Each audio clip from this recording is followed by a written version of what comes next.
Assalamu alaikum, I'm Aisha and you're watching SAMAA News. Here are today's headlines.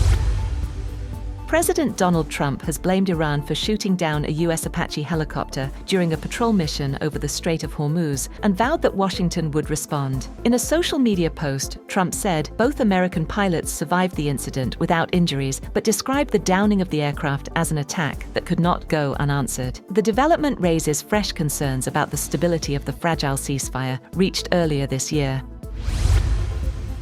Responding to the accusation, Iran's parliament speaker Mohammad Bagher Ghalibaf issued a pointed warning amid rising tensions with the United States, saying Tehran prefers diplomacy but is fully prepared to respond if agreements are broken. In a social media post, Ghalibaf said Iran speaks the language of diplomacy but is even more fluent in other forms of response, warning that any breach of commitments would bring consequences.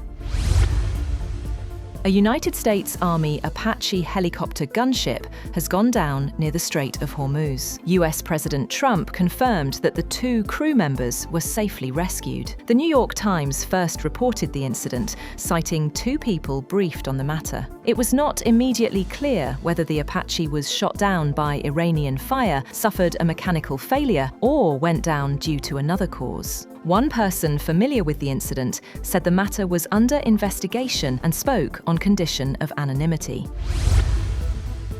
US President Donald Trump has expressed optimism about ongoing negotiations with Iran, saying a deal could be finalized within days, and claiming that Tehran is prepared to make major concessions, including abandoning its pursuit of nuclear weapons. He said the negotiation process was advancing well despite recent military tensions between Iran and Israel. Trump said the United States could present a framework for an agreement with Iran in the coming days. He claimed Iran wants to make a very good deal and is willing to give up its no nuclear weapon.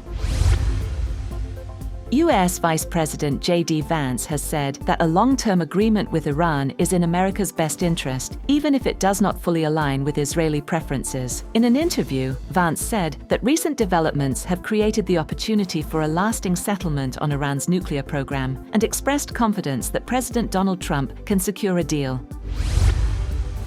At least 9 people have been killed and another 28 wounded in an Israeli strike on the historic southern Lebanese city of Tyre. The attack followed an Israeli evacuation warning for the city earlier in the day. Rescue crews continue to search through the rubble for missing people as tensions in the region intensify amid efforts to secure a broader peace agreement.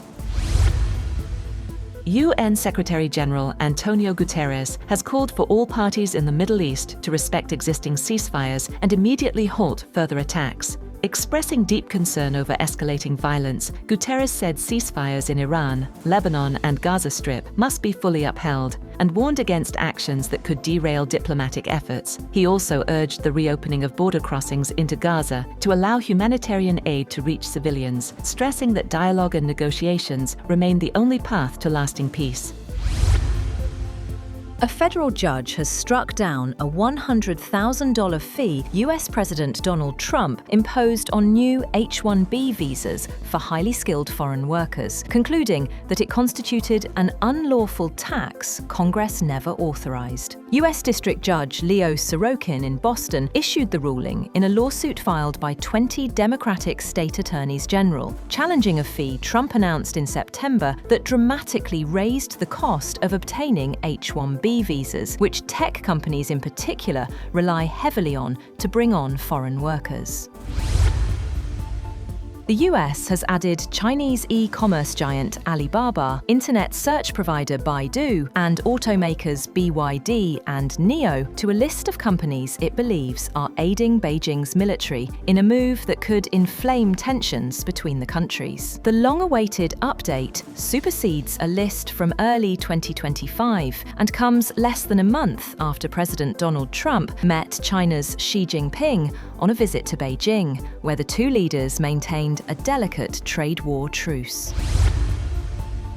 Russian drone and missile attacks on Ukraine's northeastern Kharkiv region have killed a pregnant woman and 2 other people, while Russia-annexed Crimea said it was repelling drone attacks. Meanwhile, Ukrainian President Volodymyr Zelenskyy said he had a positive telephone conversation with US envoys Steve Witkoff and Jared Kushner. He welcomed their willingness to work actively toward a settlement of the war in the coming weeks. He said in an interview he posted on X that there are different people around Putin. Half of them want to continue the war and the other half want to stop it.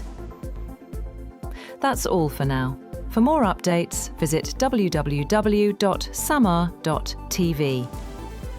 Thank you for watching SAMAA News.